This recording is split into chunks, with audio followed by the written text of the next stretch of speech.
আপনার বউ বেপরদা চললে অসুবিধা নাই, মাইয়া বেপরদা চললে অসুবিধা নাই, বইনে বেপরদা চললে অসুবিধা নাই, নাইনাত করে যদি অসুবিধা বেপরদা চলে অসুবিধা নাই, এদের গলার আওয়াজ 12 বেটা শুনলে অসুবিধা আছে না নাই?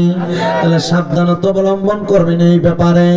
ও মুসলমান ইমানদারেরা, তো যেই কথা বলতেছিলাম, আল্লাহ নবী ডাক দিয়ে বলতেছে জগতের মানুষের দলেরা, শুইনালাও তোমরা, বুঝালাও তোমরা। আমি তার সামনে গেলাম না, বেশি কথাও বললাম না। তার মানে আল্লাহ নবী বুঝাইছে মহিলাদের সঙ্গে বেশি কথাও বলা যাবে, বেশি কথা বলা।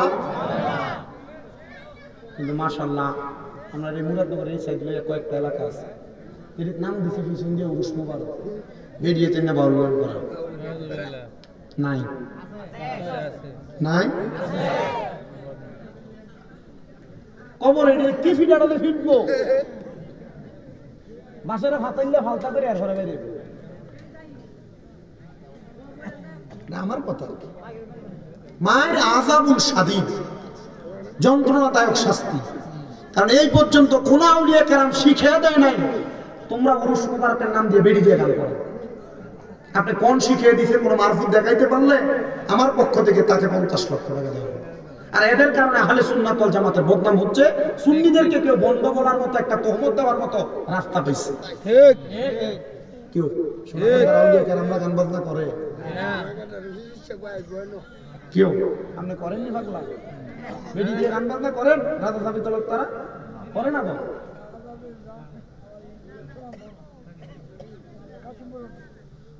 পীর কাশিমপুর আর কি। তাহলে আউলিয়া কেরামের সরল পথে বেডি নাচানাচি নাই, আউলিয়া কেরামের সরল পথে বাউল গান নাই, আছে। আউলিয়া কেরামের সহজ সরল পথে নারী পুরুষ একসাথে মেলামেশা নাই, যেখানে আছে এখানে ভণ্ড। এত আসতে কোন কেন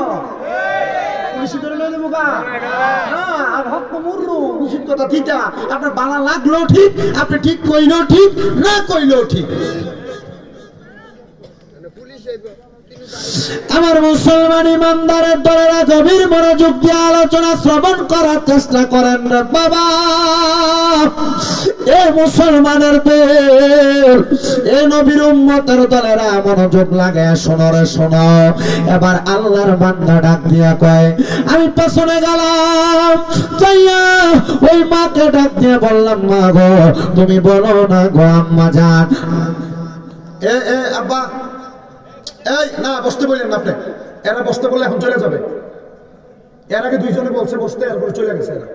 এরা দাঁড়ায় বসুন না, বসতে বললেন না, আপনি নিজে বসেন। এরা দাঁড়ায় দাঁড়ায় বসুন, এরা ভালো লাগছে, এরা দাঁড়ায় বসুন, পরে বসতে বললে এরা চলে যাবে।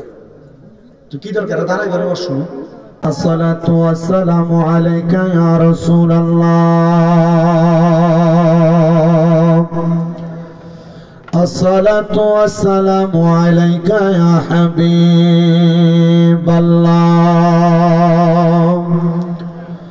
আসসালাতু ওয়াসসালামু আলাইকা ইয়া শাফিআল মুযনিবিন, আসসালাতু ওয়াসসালামু আলাইকা ইয়া রাহমাতুল লিল আলামিন, আসসালাতু আসসালামু আলাইকুম ইয়া কুল্লাল আম্বিয়া,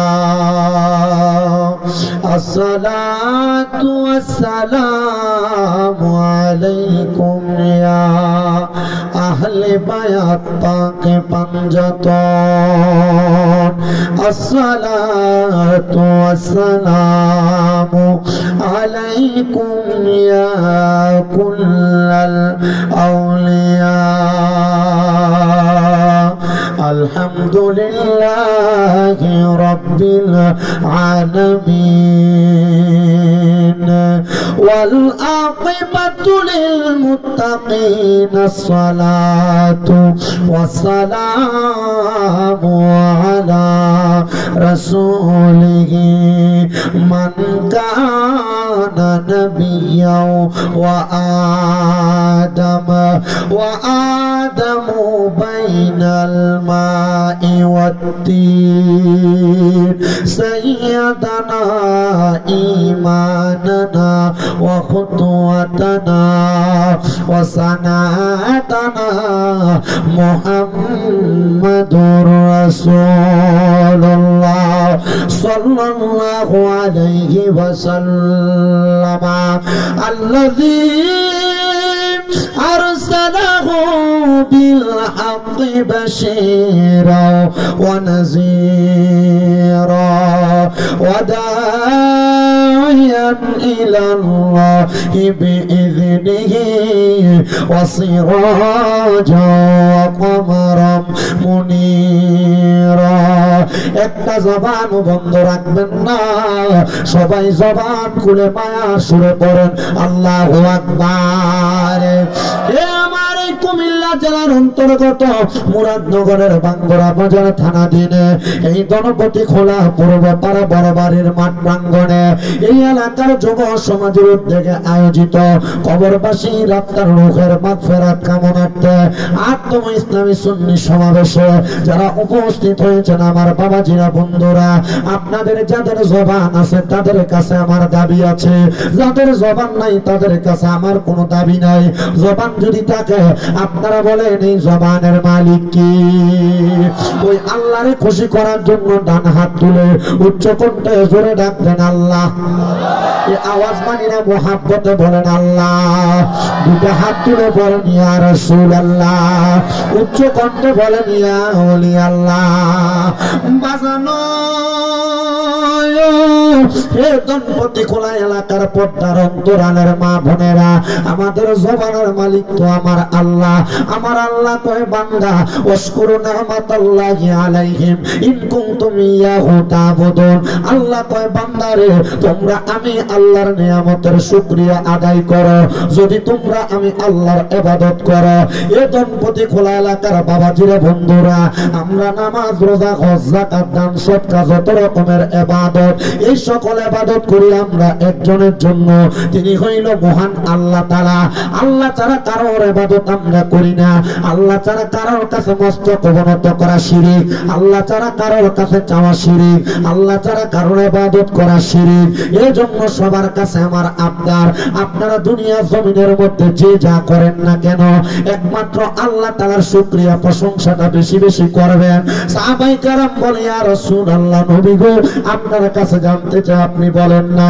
কেমনে গো আল্লাহ তাআলার শুকরিয়া আদায় করে আমার নবী কয় দুই ভাবে আদায় করে একভাবে আল্লাহর ইবাদত নামাজের মাধ্যমে দুই নাম্বার আল্লাহ তাআলার ইবাদত কোরআন তেলাওয়াতের মাধ্যমে আমি জানি না এই গণপতি খোলা এলাকার কত মুরব্বি বাবারা কোরআন পড়তে পারে না আমি জানি না গণপতি খোলা এলাকার কত বাবারা এই এলাকার মধ্যে তারা কোরআন পড়তে পারে না আমি জানি না কত যুবকের দল কোরআন পড়তে পারে না আমি জানি না পর্দার অন্তরালের কত মা বোনেরা জানে আল্লাহ তাআলার কোরআন পড়তে পারে না এ মুসলমান তুমি কি জানো না কোরআন তেলাওয়াত শিক্ষা করা একটা ফরজ ইবাদত কিন্তু তুমি কেন কোরআন তেলাওয়াত শিক্ষা গ্রহণ করো না আমি যদি তোমারে প্রশ্ন করি তুমি বলবা হুজুর দুনিয়ার কার্যকলাপে যাইয়া আমি আমার কর্মব্যস্ততার কারণে আমি আল্লাহ তাআলার কোরআন শিখতে পারি নাই যুব সমাজকে যদি প্রশ্ন করা হয় আপনারা কেন আল্লাহর কোরআন শিক্ষা গ্রহণ করেন না তারা বলবে দুনিয়ার ব্যতিব্যস্ততার কারণে আমি আল্লাহ তাআলার কোরআন শিখি না বর্তমানে ছোট ছোট বাচ্চারা আল্লাহ তাআলার কোরআন শিক্ষা গ্রহণ করে না তাদের মা বাবা সকালবেলা কিন্ডারগার্টেনের বই দিয়া এরা কিন্ডারগার্টেনে পাঠায় আর কোরআন তেলাওয়াত শিক্ষা গ্রহণ করাইতে পারে না কারণ যেই টাইমে মক্তবে পড়বে এই টাইমে বাচ্চা কিন্ডারগার্টেনে পড়ে আমি বলবো রে মুসলমানেরা এই নবীর উম্মতের দলেরা আমি নবী নবীর একটা হাদিস শরীফ পড়ে বড় বিস্মিত হইলাম। আমি দেখলাম আমার নবীজি বলতেছেন, উম্মতের দলেরা, দুনিয়া জমিনে কোনো সন্তান যদি কোরআন না পড়তে পারে, কাল ময়দানের পাল্লার পরে ফুলসেরাতরা যখন বান্দার সামনে চলে আসবে, ওই ফুলসেরাতের পরে বান্দাকে বলা হবে ওয়াতাকরাউল কোরআন বিতিলাওয়াতিল কোরআন, বান্দা আল্লাহ তাআলার কোরআন তেলাওয়াত করার জন্য। তখন তো বান্দা আল্লাহর কোরআন পড়তে পারবে না। প্রশ্ন করা হবে, কেন কোরআন পড়তে পারো না? বান্দা বলবে, আমার মা শিখায় নাই, আমার বাবা কোরআন শিখায় নাই, আমার মা বাবা আমার দুনিয়ার কর্মকাণ্ডে ফালায়া রাখছে, আমার মা বাবা আমার স্কুল শিক্ষা গ্রহণ করাইছে, এজন্য আমি আল্লাহ তাআলার কোরআন শিক্ষা গ্রহণ করতে পারি নাই। তখন বলবে, এই সন্তানের মা বাবার খবর লাগাও, সন্তানের মা বাপকে ফুলসেরাতের পারে আনবে। বলবে, রে সন্তানের বাবা, তুমি কেন তোমার সন্তানটারে কোরআন শিখাও নাই? সন্তানের বাবা বলবে, আমি বিদেশ থাকার কারণে, আমি কর্মকাণ্ডে কাজের ব্যস্ততায় ঢাকা শহর থাকার কারণে, আমি দুনিয়ার ব্যস্ততায় থাইকা আমার সন্তানটারে কোরআন শিখাইতে পারি নাই। এই সন্তানের বাবা, যেহেতু তোমার দায়িত্ব ছিল সন্তানকে কোরআন শিখানো, আপনারা মনে করেন সন্তান জন্ম দিলেই মনে হয়ে যায়? না রে বাবা, না। একটা সন্তান জন্ম দেওয়ার পর একজন মা বাবার উপর দায়িত্ব হলো 6টা। জবান বন্ধ নাই, বলেন, সন্তান জন্ম দেওয়ার পর একজন মা বাবার দায়িত্ব কয়টা? আপনার কি কষ্ট হইতেছে?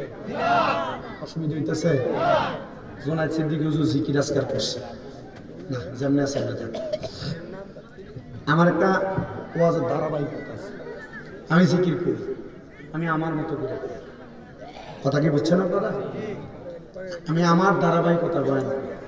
এই জন্য আপনারা জিকির আজকার করবেন, এটার জন্য খুশি, আমিও করব। তবে আমি আগে আপনারা কিছু যদি না দিয়ে যায়, আমার তারা কোনো মান না, ঠিক না? টাকা দিয়ে আছে, আমি যদি কয়েকটা কথা যদি শিক্ষণীয় না বলে যাই, তাহলে আমার এই জিব্বার লাগবে কিছু দিয়ে কাটতো না, কাটতো না। এমনি উনি কাটবো, এই যে করি ওয়াজ করার পর উনি আর লাগবে গেছি দিয়ে কাটে আমার জিব্বা, আমি এটা নিয়ে ভয় পাই। এই জন্য আমার বাবাজিরা, বন্ধুরা, আমি আপনাদেরকে শিক্ষণীয় দুই একটা কথা বলে বিদায় নিব।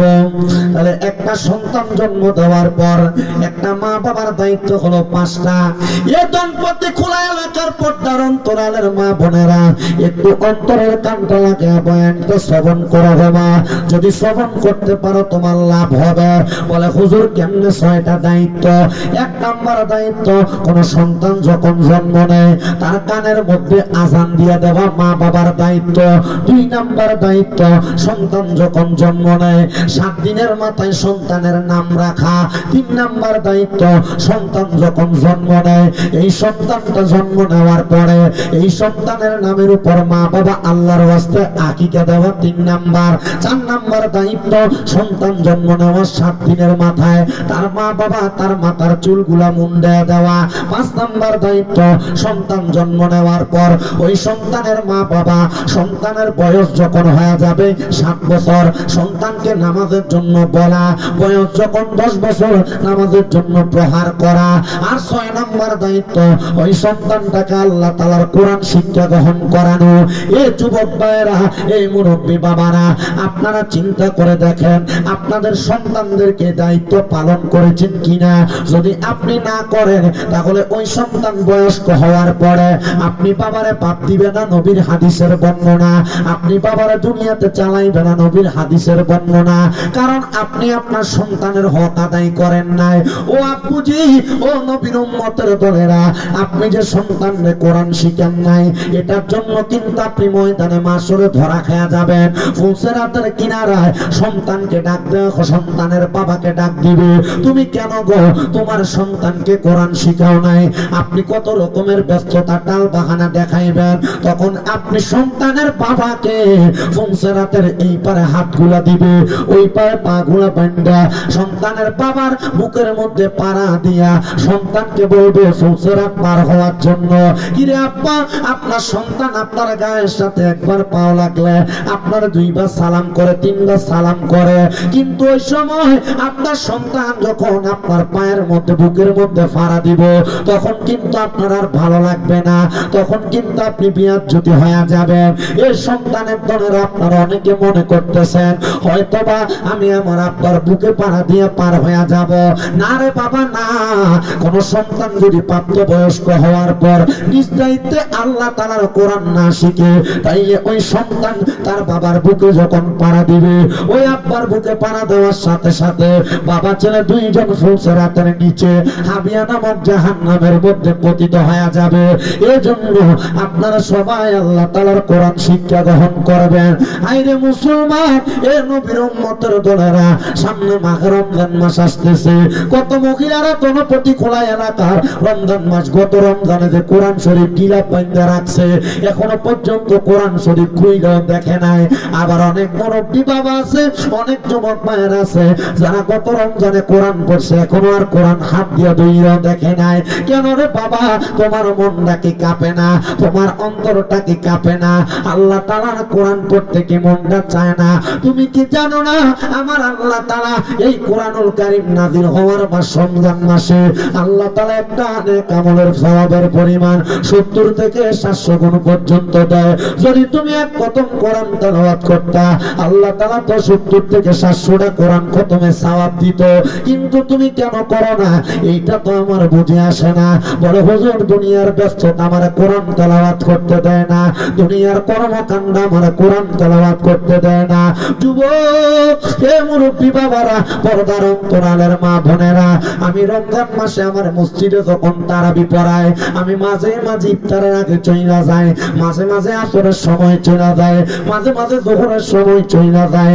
আমি গত রমজান মাসে আমার 2টা মুসল্লিরে দেখছি আল্লাহর কোরআনটা খুইলা চোখের পানি দিয়ে টপ টপ করে সাইরা দিছে। আমি জিগাইলাম, ও মুসল্লি বাবা, আপনি কেন চোখের পানি সাইরা দিয়া কান্দেন? আমার ডাক দিয়া কয়, ও স্বামী মৃদা হুজুর গো, আমি কান্না করার কারণ হইল একটা, আইরে রমজান মাসে এক খতম কোরআন তেলাওয়াত করলে আমার আল্লাহ তাআলা আমার তো 70 থেকে 700 গুণ সওয়াব বাড়ায়া দিত। কিন্তু আমি তো কোরআন পড়তে পারি না। আল্লাহ তাআলা নিয়ে আমার কোরআনের বরকতে কি দেয়? আল্লাহ তাআলা জানি আমার কোরআন তেলাওয়াত না করতে পারার কারণে কি শাস্তি দেয়। হুজুর, এই জন্য আল্লাহ তাআলার কোরআনের দিকে তাকায় তাকায় কান্দি। ও আব্বুজি, তুমি যে কোরআন পড়তে পারো না, এটার জন্য যদি আমার আল্লাহ তাআলা দুনিয়া জমিনের ভিতর থেকে কবরে যাওয়ার পর তোমার কঠিন শাস্তি প্রদান করে, কেমনে রে তুমি বাঁচবা? কেমনে রে তুমি বাঁচবা? না, তুমি বাঁচতে পারবা না। কবরের আযাব বড় ভয়ঙ্কর, কবরের আযাব বড় মারাত্মক, কবরের আযাব বড় যন্ত্রণাদায়ক। কেমন মারাত্মক, কেমন যন্ত্রণাদায়ক, কেমন আযাব বলা জানোনি? ওই কবর এমন ভয়ঙ্কর রূপ ধারণ করব, ডান দিক থেকে চাপ দিব, বাম দিক দিয়ে তোমার হাড্ডিগুলা ভেঙে বের হবে। হাসরের ময়দানে এমন শাস্তি দেওয়া হবে, মৃত্যুদের জিহ্বা কাটা হবে। যারা গীবত করেছে তাদের মুখ, যাদের কানের গীবত শুনেছে তাদের কানের মধ্যে গরম সীসা ঢালা হবে। যারা হারাম খাইছে তাদেরকে তিনাতুল খাবার খাওয়ানো হবে। যারা দুনিয়াতে পরের হক মাইরা খাইছে তাদের শরীরে জাহান্নামের আগুন লাগায় দেওয়া হবে। চামড়া কইসা কইসা পড়বে, কিন্তু মানুষগুলার শরীরে আবার চামড়া হবে, আবার তাদেরকে শাস্তি দেওয়া হবে। তোমার কি মায়া লাগে না? তোমার কি দয়া লাগে না? এই কঠিন শাস্তি তুমি কেমনে সহ্য করবা? আমারে আমার মুসল্লিরা ডাক দিয়া, আমার মুসল্লি বাবারা ডাক দিয়া কয়, ও স্বামী রাজা, আমরা যে কোরআন পড়তে পারি না, আমরা এই জন্য কান্দি।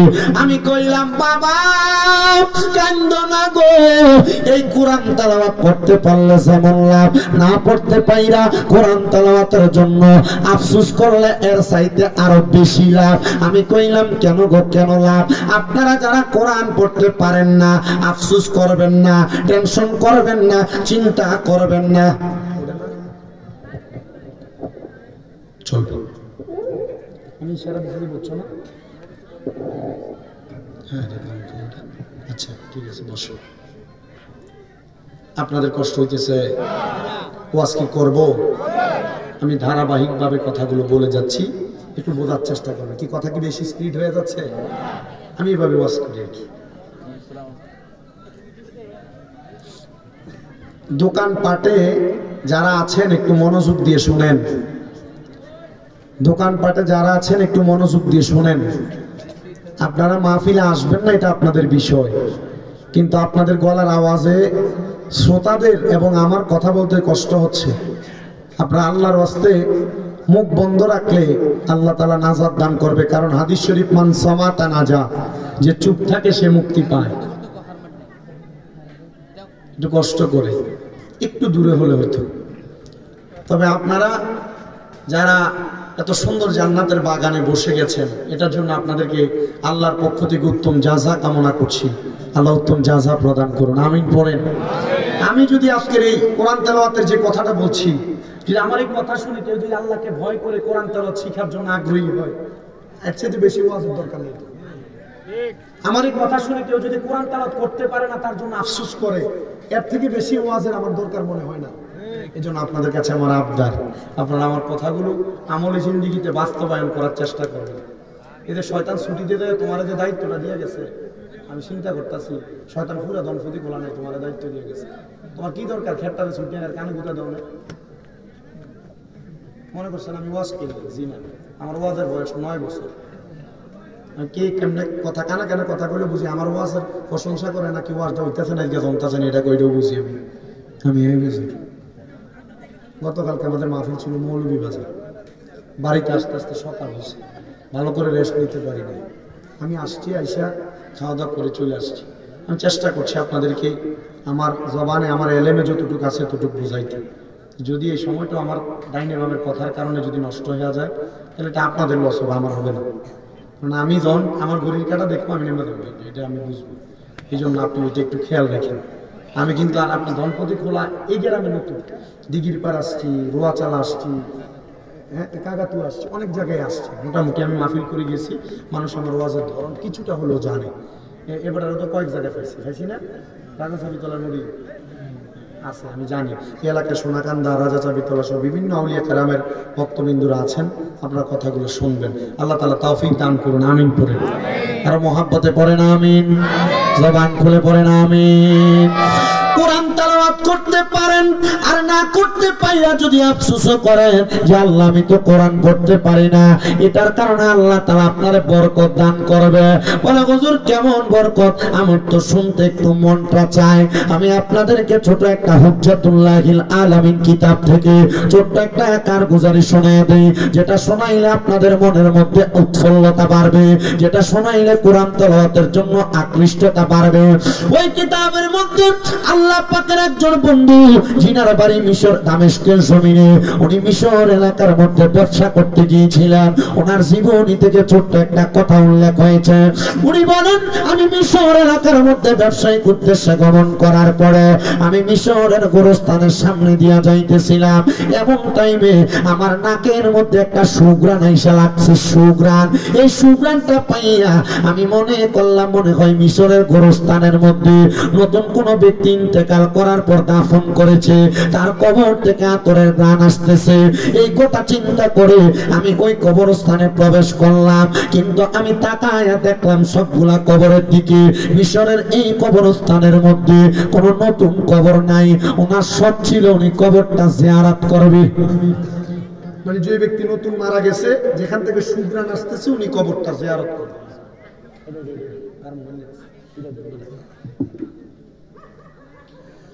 উনি বলেন আমি যখন প্রবেশ করলাম আমি দেখলাম ওই গোরস্থানের মধ্যে কোনো নতুন কবর নাই, কোনো নতুন কবর নাই। আমি আবার দেখলাম পুরাটা গোরস্থান পুরাতন কবরে ভরপুর। আমি কবরস্থানের একবারে শেষ প্রান্ত পর্যন্ত গেলাম। আমি যাইয়া দেখলাম একটা কবর একবারে ভাঙ্গা, ওই কবর থেকে আমার নাকে সুঘ্রাণ আসতেছে। আমি ভাঙ্গা কবরটা দেখা ওই কবরের সামনে দাঁড়াইলাম। রাস্তা দিয়া মানুষ হাইটা হাইটা যায়। আমি তাদেরকে জিজ্ঞাসা করলাম এই এলাকার বাসিন্দারা তোমরা কি বলতে পারো এই কবরটা কার কবর? সবাই বলে আমরা চিনি না। এমন টাইমে একজন বৃদ্ধ ব্যক্তি হেঁটে হেঁটে যাচ্ছেন। যখন হেঁটে হেঁটে যায়, যাওয়ার সময় ওই বৃদ্ধ ব্যক্তিটাকে ডাক দিলাম, এই আমার বৃদ্ধ বাবা, আপনি বলেন না এই যে ভাঙ্গা কবরটা দেখা যায়, এই কবরটা কার কবর গো? উনি বলেন এটা তো আমাদের এলাকার একজন কাঠুরিয়া, যে জঙ্গলের মধ্যে কাঠ কাটতো তার কবর। বলে কবরটা যেহেতু তার, আপনি কি তার পরিচয় জানেন, তার বাড়ির পরিচয় জানেন? বলে হ্যাঁ, মিশরের বড় মসজিদের পশ্চিম অঞ্চলে তার বাড়ি। আল্লাহর ওলি বলেন আমি হাঁটতে হাঁটতে মিশরের বড় মসজিদের পশ্চিম অঞ্চলে গেলাম, ঘরের সামনে যাইয়া আমি সালাম দিলাম, আসসালামু আলাইকুম ওয়া রাহমাতুল্লাহ। আমি সালামের কোনো জবাব পাই না। দুইবার সালাম দিলাম, কোনো জবাব পাই না। তিনবার সালাম দিলাম, কোনো জবাব পাই না। আমি চলে আসব, এমন টাইমে মহিলা কণ্ঠে আমার একটা সালামের জবাব দেয়। আমি মহিলা কণ্ঠ পাইয়া আর পেছনে ফিরা তাকাইলাম না। আর আমরার বাংলাদেশের বেড়ারা কইলে বেডিরার কণ্ঠ পাইলে পেছন থেকে ফিরে কইতে ভাবি ভালো আসেননি। কথা কয় না রে, ঠিক কিনা বাবা? এ মুসলমান ইমানদারের দলেরা, একটু অন্তরের কানটা লাগিয়ে বয়ানটা শ্রবণ করার চেষ্টা করবেন। ওই আল্লাহর বান্দা বলেন মহিলা কণ্ঠের আওয়াজ পাইয়া আমি আবার তার দিকে ফিরলাম না। আমি পেছনের দিকে 20 কদম হাঁটলাম। আমি তার থেকে 20 কদম দূরে রইলাম। আমি 20 কদম হাঁটার পরে হঠাৎ করে আমি আবার তারে প্রশ্ন করলাম, মা গো, আপনি একজন মহিলা, আপনার সঙ্গে বেশি কথা বলা যাবে না, অল্প সময় কথা বলবো। কারণ কোন মহিলার গলার আওয়াজ পর পুরুষ যদি শুনতে পায়, তাইলে ওই মহিলাটার গলার আওয়াজের কারণে কবিরা গুনাহ হবে। আর আমরা সমাজের মহিলারা এই বাড়িতে ফুটরে ডাক দিলে 10 বাড়ি 3 বাড়ি 4 বাড়ি শোনা যায়। আপনারা বলেন এমন কাউয়া চিরা গলাওয়ালা বেরিয়াই তো দনফতি খোলা আছে না? না আছে। এবার ঝগড়া করলে 10 বাড়ি শোনা যায়। জামারি গোলামের ফুটকে গালি দিয়ে লগের ঘরে শোনা যায়, আছে না? কোথায় ছেড়ে অভিশাপ দিয়ে আল্লাহর গজব পড়ুক তোর উপরে, তুই এই কামটা করছিস না, হয় না? নবীজি মেরাজে যাওয়ার পর 3 প্রকার মহিলা দেখছেন। কয় প্রকার? 3 প্রকার। নবী বলেন 1 প্রকার মহিলা দেখছি যে মহিলাদের জিহ্বাকে আগুনের কেচি দ্বারা কাটা হয়। নবীজি কেন? বলে এই মহিলারা তাদের স্বামী এবং সন্তানকে অভিশাপ দিছে। নাউজুবিল্লাহ নাই। মাহফিল কমিটির ছেলেরা, তোমরা একটু কষ্ট করে এখানে বাজারে যারা কথা বলে এদের কথার আওয়াজ কমাও।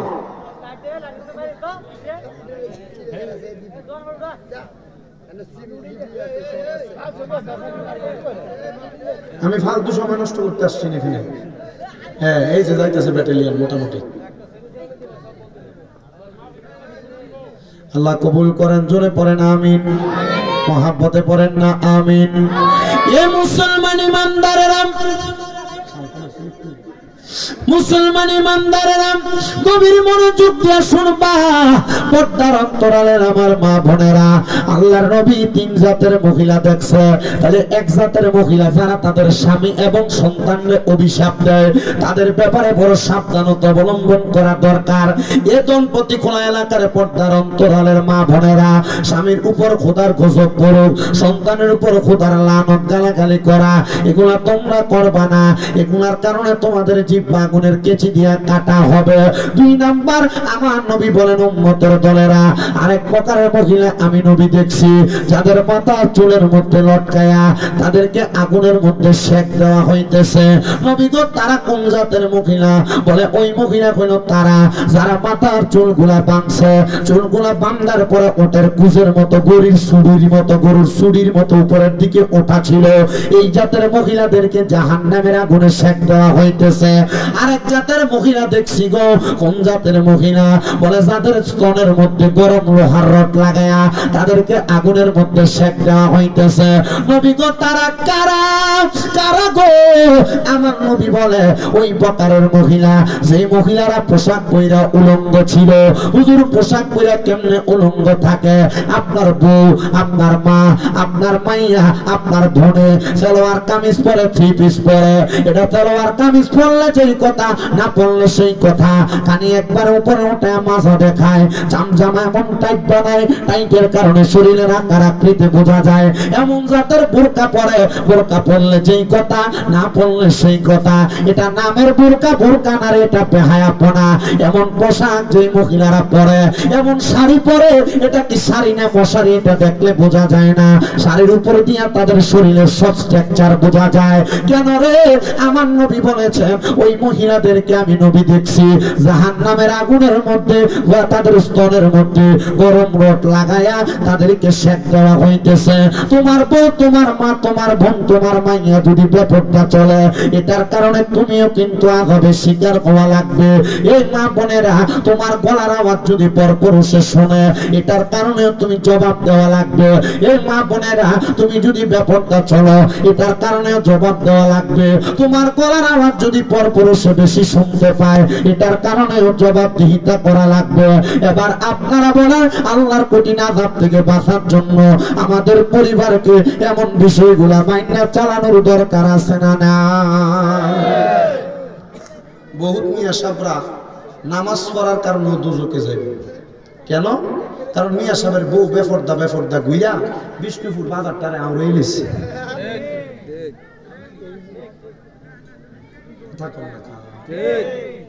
বহুত মিয়া সাহেবরা 5 ওয়াক্ত নামাজ পড়া দুজকে যাইব, মিয়া সাহেবের মাইয়া গা হলুদের অনুষ্ঠানে ডান্স মারছে। কথা বুঝছেন? বহুত মিয়া সাহেবরা জাহান্নামে যাইব নামাজ পড়া, কারণ তারা তাদের বউরে মাইয়ারে, তারা তাদের বোনকে পর্দা করে। আপনারা কি বুঝতেছেন? কষ্ট হইতেছে আপনারা? আব্বা কই যা?